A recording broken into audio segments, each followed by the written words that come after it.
नमस्कार दोस्तों, आप सभी का बहुत बहुत स्वागत है। दोस्तों 29 सितंबर वर्ल्ड हार्ट डे के रूप में मनाया जाता है। वर्ल्ड हार्ट फेडरेशन हमेशा से इस वर्ल्ड हार्ट डे को एक ग्लोबल इवेंट के रूप में मनाती है। इस इवेंट में हम अलग अलग थीम पे हार्ट से संबंधित बीमारियों पे, स्पेशली कार्डियोवैस्कुलर डिजीज़ पे जानकारी देते हैं।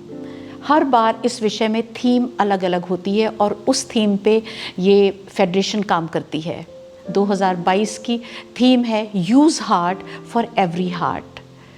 दोस्तों ये ग्लोबल इवेंट ना हो के मैं कहूँगी एक ये ग्लोबल कैंपेन है जिसका मकसद है कि अवेयरनेस जनरेट करना कार्डियोवैस्कुलर डिजीज़ के बारे में, लोगों को लाइफस्टाइल बदलने पे, बेहतर बनाने पे मोटिवेट करना, लोगों को इंस्पायर करना कि वो प्रिवेंशन की ओर जाएं और अपने हार्ट को इस सीवीडी से बचाएं। मैं उम्मीद करती हूँ, गुजारिश करती हूँ आप सबसे कि आप भी इस ग्लोबल इवेंट का हिस्सा बने। आप कंट्रीब्यूट करें, जो भी जानकारी आपको हार्ट से संबंधित मिलती है वो आप आगे लोगों तक पहुँचाएँ, जिससे लोग अपने दिल को बहुत ही अच्छी तरीके से बचा सकें, संभाल सकें और सीवीडी से बहुत ज़्यादा से ज़्यादा बच सकें। हम क्या करें, क्या ना करें, क्या लाइफ स्टाइल बदलें, क्या हो सकता है, हम इस तरीके की बहुत सारी बातचीत करेंगे। पर उसके पहले मैं आपको बताना चाहूँगी कि WHO की रिपोर्ट के अनुसार हर साल कार्डियोवैस्कुलर डिजीज़ से मरने वाले लोगों की संख्या तकरीबन 31% फैटिलिटी रेट है। यानी कि 17.9 मिलियन लोग जो हैं ये CVD से हर साल मरते हैं, उनकी डेथ होती है, जो कि बहुत अच्छा आंकड़ा नहीं है। This is very alarming stage. 31% fatality rate is quite high और हमें इस पे विचार करना होगा। लाइफ स्टाइल डेफिनेटली बदलनी पड़ेगी। मैं कुछ बातों पे गौर आपका ले जाना चाहूँगी, आप चाहूँगी कि आप ध्यान दें। अगर आप स्मोक करते हैं तो प्लीज़ क्विट स्मोकिंग। इसका लंग्स पे, आपके हार्ट पे बहुत बुरा प्रभाव पड़ता है। आप अपने वेट को कट डाउन कर दीजिए अगर आप ओबीस की कैटेगरी में आते हैं। ख़ास तौर पे सैचुरेटेड फैट बहुत हार्मफुल है आपके हार्ट के लिए, आपके लंग्स के लिए, आपके बॉडी के लिए। Please engage yourself in any kind of hobby. आप सबकी कोई ना कोई हॉबी होती है, पर बात यह है कि हमें अपनी हॉबी पता ही नहीं होती है। अगर आपको हॉबी अपनी नहीं पता है तो अपनी हॉबी को डेवलप करिए। कोई ना कोई हॉबी अपने जीवन का हिस्सा बनाइए। अगर आपकी कोई हॉबी है, कोई बचपन में हॉबी थी, तो उस हॉबी को निखारिए, उस पर अपना समय दीजिए। क्योंकि जो सुकून एक हॉबी से मिलता है वो उससे आपको हार्ट को भी सुकून मिलेगा, क्योंकि ये स्ट्रेस को कम करती है। Laugh laugh laugh. दोस्तों हम जितना हंस सकते हैं खुल के हंसिए। यही तो कारण है कि लाफिंग इज़ वेरी गुड। कहते हैं कि बहुत मेडिसिन है, ये हमारी एक थेरेपी है। आजकल कितने सारे लाफ्टर क्लब बन गए हैं, क्योंकि हम अपनी डेली जीवन में हमें समय ही नहीं मिलता। हम अगर याद करें तो अरसा हो जाता है कि हम खुल के हंसे हों। कभी कोई पुराने दोस्त मिल जाते हैं, कोई पुराना गाना सुनते हैं, कोई मस्ती हो जाती है तो हम हंस लेते हैं। तो अब अपने दिल को बचाना है तो कॉन्शियस एफर्ट्स करने पड़ेंगे। उन लोगों के साथ जुड़ना पड़ेगा जिनके साथ आप खुल के हंसते हैं।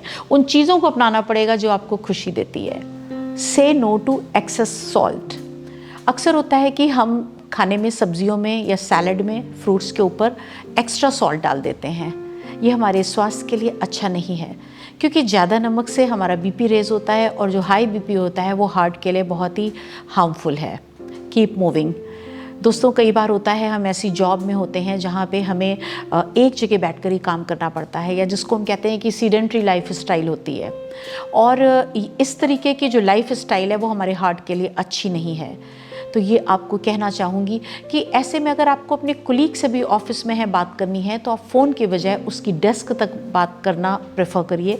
अगर आपका कोई फ़ोन आ जाता है तो आप चलते चलते फ़ोन पे बात करिए, क्योंकि जब आप वॉक करते रहते हैं तो आपको पता भी नहीं चलता, कितनी लंबी बात तो फ़ोन पे हो जाती है और हमारा बॉडी मूव करती रहती है। So please keep moving, that is very good for your health. Know your numbers. दोस्तों हमें पता होना चाहिए हमारा बीपी कितना रहता है, हमारी पल्स रेट क्या है, हमारा कोलेस्ट्रॉल कितना है, हमारा शुगर लेवल कितना है। और एवरी आफ्टर 6 मंथ्स हमें इस चीज़ को रिव्यू करवाना चाहिए और अपने नंबर्स हमें मालूम होने चाहिए, तभी हम अपने हार्ट की अच्छी तरीके से देखभाल कर सकते हैं। Eat chocolates, yes, but dark chocolates. दोस्तों, चॉकलेट्स में एक कंपाउंड होता है जिसको फ्लेवोनॉइड्स कहते हैं, and this compound is very very good for your heart. So please keep eating, keep munching dark chocolates. Eat nuts, nuts बहुत अच्छे हैं दिल के लिए, आपके हार्ट के लिए, but quantity should be less. Be a kid, आपको एक बच्चे की तरह अपना जीवन व्यतीत करना चाहिए।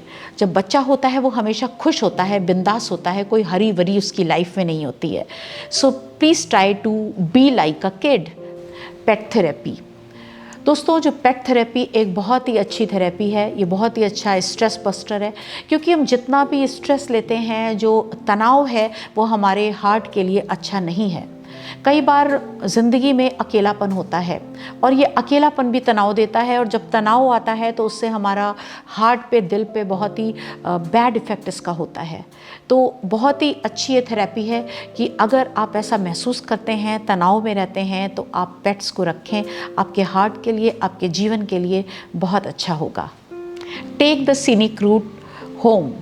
दोस्तों, हम कभी कहीं घूमने जाते हैं, आपने देखा होगा, तो होता क्या है कि फ़ोन पे रहते हैं, फ़ोन देखते रहते हैं, या फिर ज़्यादा से ज़्यादा सीन को उतनी देर के लिए देखते हैं कि अपने इंस्टाग्राम की स्टोरी डालनी होगी या कोई पोस्ट डालनी होगी, तो हम उतनी सी कैप्चर कर लेते हैं। हम कभी ध्यान ही नहीं देते, किसी सीनिक ब्यूटी की ओर ध्यान नहीं देते। जब भी हम कहीं ट्रैवल भी कर रहे होते हैं तो हमारा ध्यान क्यों फ़ोन पर रहता है, क्यों नहीं बाहर रहता है, क्यों नहीं हम आपस में बात करते हैं और रिलैक्स महसूस करते हैं। अब से हम यही करेंगे, जो सीनिक ब्यूटी है उसको आंखों में कैप्चर कर लेंगे, अपने दिल में बसा लेंगे और उस सीनिक ब्यूटी को घर लेके जाएंगे। This is also good for your heart. T is good for your heart, whether it is black T और ग्रीन टी। तो पूरे दिन में 2 या 3 कप टी अगर आप ले लेते हैं, ब्लैक और ग्रीन, तो this is good for you. Brushing your teeth is very very important. Morning में तो आप सब ब्रश करते होंगे, लेकिन while going to bed I think hardly few people they brush their teeth. This is very very important, क्योंकि जो bacteria हमारे माउथ में हो जाते हैं ब्रश ना करने से, वो बैक्टीरिया बहुत हार्मफुल हैं हमारे हार्ट के लिए। So brushing of teeth 2 times very very important for all of you. Walk it off. If you are angry, take a walk. If you are under stress, take a walk. आपको किसी भी तरीके का तनाव है तो वॉकिंग इज़ द रेमेडी। आप walk पे निकल जाइए और आप थोड़ी देर बाद महसूस करेंगे कि आप बहुत ही लाइट महसूस कर रहे हैं। क्योंकि बार बार मैं आप सबको बताना चाहती हूँ कि तनाव और स्ट्रेस में रहना अच्छा नहीं है हमारे हेल्थ के लिए और स्पेशली हमारे हार्ट के लिए। दोस्तों, एक ये मिथ है कि ज़्यादातर जो हार्ट प्रॉब्लम होती है वो एल्डरली लोगों में होती है, या 50 से बाद की उनकी अवस्था होती है, या और भी जो एल्डर होते हैं। पर ऐसा बिल्कुल भी नहीं है। और इस मिथ को तोड़ा है आज के हमारे कुछ स्टार्स ने, जिसका आप सभी ने नाम सुना होगा। सिद्धार्थ शुक्ला की बात कर लें, के की बात करें, या राजू श्रीवास्तव की बात करें, या बहुत से और दूसरे कई यंग लोग जिनका हम रोज़ न्यूज़ में प्रतिदिन सुनते हैं, हमारे घर परिवार, हमारे नोन में होते हैं। और आजकल बहुत ज़्यादा कार्डियक अरेस्ट हो रहा है, बहुत यंग डेथ्स हो रही हैं, and this is not good, this is very very unfortunate. और इनका नंबर भी दिन पर दिन बढ़ता जा रहा है। ये एक बहुत ही हैरानी का विषय तो है ही, पर एक चिंताजनक विषय भी है कि हम क्या करें, किस तरीके से हम दिल को बचाएं, हार्ट को संभालें, और जो हमारी यंग डेथ्स हो रही हैं उन पे हम थोड़ी सी चर्चा भी करें। बहुत से डॉक्टरों ने इस पे बहुत सारी चर्चाएं करी हैं, बहुत से अपनी गाइडलाइंस दिए हैं, बहुत सी रिसर्चेस भी सामने आई हैं। पर कारण कुछ भी हो, पर कुछ कन्फ्यूजन्स भी इसमें है। कई बार लगता है कि क्या एक्सेसिव एक्सरसाइज हार्मफुल हो रही है हार्ट के लिए, जो कार्डियक अरेस्ट हो रहा है, या एक्सेसिव प्रोटीन पाउडर बच्चे ले लेते हैं, कई बार कोई स्टेरॉइड्स ले लेते हैं, या फिर एक्सेसिव एक्सरसाइज के बाद डिहाइड्रेटेड बॉडी हो जाती है, वो भी हार्ट के लिए अच्छी नहीं होती है।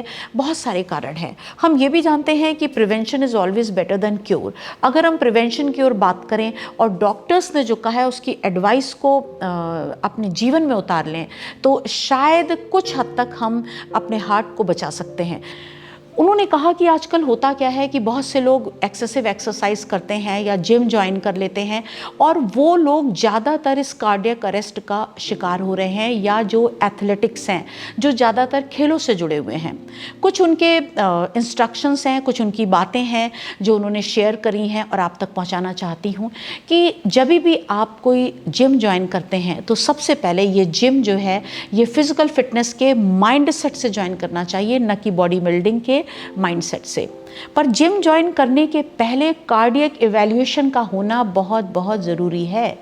कार्डियक इवैल्यूएशन का मतलब है कि आपके डॉक्टर्स की एडवाइस कि आपका हार्ट फिट है, आप कोई भी जिम या कोई भी फिजिकल एक्टिविटी या कोई विगरस एक्सरसाइज कर सकते हैं। इस बातों का जो एक सर्टिफिकेशन है, जो सर्टिफिकेट है, ये डॉक्टर्स के पास से आपके लिए अप्रूव होना चाहिए। This is cardiac evaluation. इसके बाद ही आप कोई जिम ज्वाइन करें। उसके बाद कुछ मैंडेटरी टेस्ट होते हैं जो डॉक्टर आपको ज़रूर बताएगा, और नहीं तो आपको खुद अवेयर होना बहुत ज़रूरी है कि ECG आपका हुआ होना चाहिए, आपका इको होना चाहिए, जिससे कि जो स्ट्रक्चरल हार्ट कि कोई प्रॉब्लम तो नहीं है, ये सारी चीज़ आप प्रोन तो नहीं है किसी भी डिजीज़ या किसी भी तरीके के हार्ट फेलियर के लिए, ये सारी चीज़ें क्लियर हो जाएं। हिस्ट्री ऑफ सिनकोप, ये जो सडन एक ऐसी हिस्ट्री होती है कि सडन टेम्परेरी अनकॉन्शियसनेस हो जाता है, इसको सिनकोप कहते हैं। ये एक हिस्ट्री होती है। जिन लोगों को ये हिस्ट्री है, जिनके फैमिली में है, उनके लिए जिम या विगरस एक्सरसाइज या फिजिकल एक्टिविटी बिग नो, उन्हें बिल्कुल भी ये ज्वाइन नहीं करना चाहिए, या डॉक्टर से इसके बारे में ज़रूर सलाह कर लेनी चाहिए। इसके बाद कुछ चीज़ें हैं जो हमेशा से सजेस्ट करते आ रहे हैं। Morning exercise, brisk walking, morning yoga, these things are very good. But एक चीज़ इंपॉर्टेंट है आपको बताना कि इवनिंग एक्सरसाइज से ज़्यादा मॉर्निंग करना बहुत ज़रूरी है। लेकिन जिन लोगों का BP बहुत हाई रहता है, या जिनका शुगर लेवल बहुत लो हो जाता है या बहुत हाई है जब वो दवाई खाते हैं, ऐसे लोगों के लिए एक्सरसाइज या वॉक भी कई बार बड़ी परेशानी का कारण हो सकता है। ज़्यादातर जो डायबिटिक लोग हैं, जब बहुत ज़्यादा ठंड पड़ रही होती है, उनको भी रिकमेंडेड नहीं होता है कि इतनी ठंड पे वो वॉक के लिए जाएं। तो इसके लिए आपको समय समय पे अपने डॉक्टर्स की एडवाइस लेना बहुत बहुत ज़रूरी है। पोस्ट कोविड, जिनको कोविड होके चुका है, उनको तकरीबन 3 मंथ्स तक कोई भी ऐसी एक्सरसाइज, कोई भी जिम या कोई भी फिजिकल एक्टिविटी नहीं ज्वाइन करनी चाहिए। दोस्तों, ज़्यादातर लोग जो जिम ज्वाइन करते हैं, जिम ट्रेनर्स भी ले लेते हैं, पर्सनल ट्रेनर ले लेते हैं, और उनका मकसद होता है, हम सभी ऐसे सोचते हैं कि पतला होना है और बहुत जल्दी पतला होना है। जैसा मैंने पहले भी बताया कि आप इस माइंडसेट से कभी भी जिम या कोई एक्सरसाइज मत ज्वाइन करिए। आप फिजिकल फिटनेस के लिए, हेल्दी रहने के लिए कोई भी एक्सरसाइज करिए। ज़्यादातर जो जिम ट्रेनर्स होते हैं, उनको आपकी बॉडी के बारे में इतनी जानकारी नहीं है। उनको आपके रिस्ट्रिक्शंस, आपकी बॉडी की कैपेसिटीज़, आपके बॉडी के पैरामीटर्स के बारे में दे आर नॉट अवेयर। ये आपको जानकारी अपने बारे में रखनी है। You are suppose to be aware about your capacities, about your restrictions. आप कितना कर सकते हैं, कितना नहीं कर सकते हैं, ये बहुत ज़रूरी है। जिम ट्रेनर्स कई बार होते हैं कि आपको बहुत ही मोटिवेट करते हैं, आपको फोर्स करते हैं, yes you can do it more, एक बार और आप इतने मोटिवेटेड हो जाते हैं कि आप ज़रूरत से ज़्यादा एक्सरसाइज कर लेते हैं। ये भी कहीं ना कहीं आपके हार्ट के लिए नुकसान पहुंचा सकता है। तो इसको समझना बहुत ज़रूरी है और अवेयर रहना बहुत ज़रूरी है। कुछ लोग जो होते हैं वो बॉडी इन्हेंसिंग सप्लीमेंट्स लेते हैं। वो कुछ भी हो सकता है, प्रोटीन पाउडर हो सकता है, या ज़्यादा एनर्जी के कोई ड्रिंक हो सकते हैं। अच्छे ड्रिंक्स भी होते होंगे, मैं ये नहीं कहती कि सब ड्रिंक्स बेकार हैं, लेकिन जब भी आप कोई प्रोटीन पाउडर या कुछ लेते हैं तो उसके कंटेंट्स ज़रूर देख लें कि आप सही चीज़ ले रहे हैं। अपने डॉक्टर से एडवाइस ले लें कि कई बार होता है उसमें कुछ स्टेरॉइड मिला होता है, कुछ उसमें एडल्टरेशन भी होते हैं, जो फ़िलहाल तो एक किक मिलती है, फ़िलहाल तो एक आप बहुत अच्छा महसूस करते हैं, but that is not good for your health. तो हमेशा डॉक्टर की एडवाइस के बाद ही कोई प्रोटीन पाउडर लें। और एक्सेसिव प्रोटीन भी, एक्सेसिव में कोई भी चीज़ बॉडी के लिए अच्छी नहीं है, इस बात का ध्यान रखना बहुत ज़रूरी है।